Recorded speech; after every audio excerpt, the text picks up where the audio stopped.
Hello everyone, it's the Afro'd with another album review, and today I'm actually reviewing another album that was requested by an independent artist who goes by Aseiq, I believe it's pronounced, and his album is called The Tourist. It was released April 21st of 2015. There's no chart information, of course it's an independent album by an independent artist.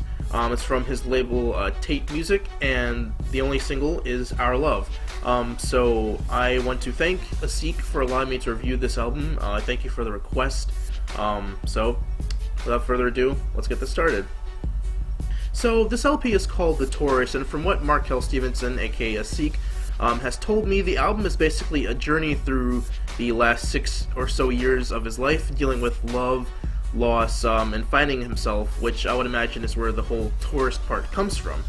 Traveling from one part of his life to the next with each, new track. It's a total of 18 tracks, but the songs aren't super lengthy, so if you're listening to this album, be prepared to, sit back and relax for a while. For the most part, this is an R&B neo-soul type of album. It has all the makings of a modern R&B record with its mellow, harmonic vocals and its heavily synthesized beats.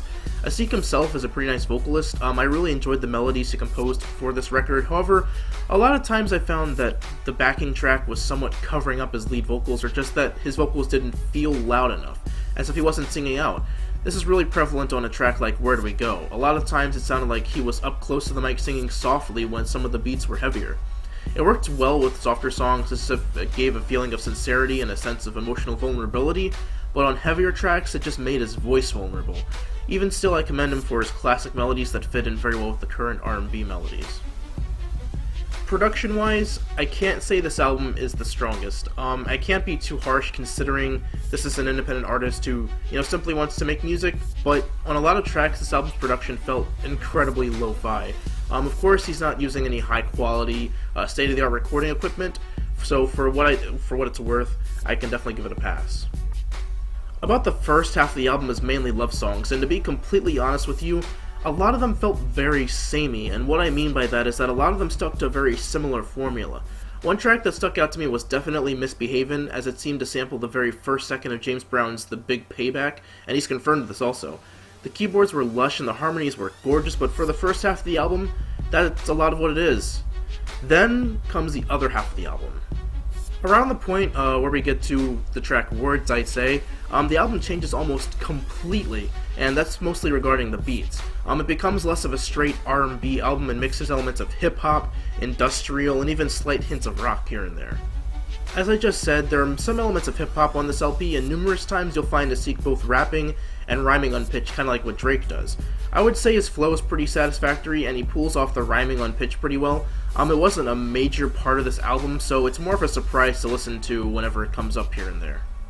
Anyways, around the second half of the album, it deals less with love and more with loss. After the track Moments With You, which is basically like a wedding vow put into song form, we have the song Cry with obvious themes of sadness that go on throughout the majority of the rest of the album.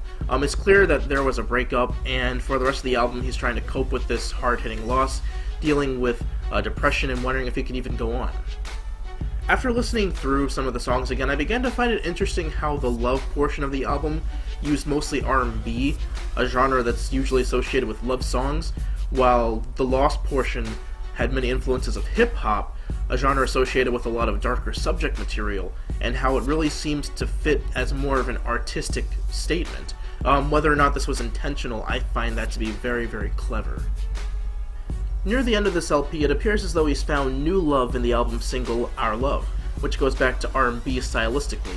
He's finally made it through the dark period in his life, and realizes that love comes from more than one place in the final track, Family First, stating that no matter where he goes, his family will always be important to him no matter what. A fitting end to an album such as this. Overall, this album definitely had a strong start with its first track, With You, and that track actually had some of the best production on the entire album, but from there to about Words I Say, it doesn't really change up too much. It might have been different if there weren't so many love songs thrown in, and it would have pushed the album forward a bit instead of staying in the same place for so long.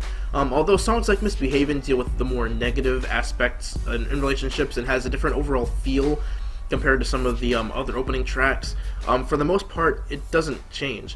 My favorite tracks definitely had to be With You, Misbehavin', Words I Say, Imperfect, Livin' Like This, Our Love, and Family First. I really did enjoy listening to this album, and I hope my criticism wasn't too terribly harsh, Aseiq.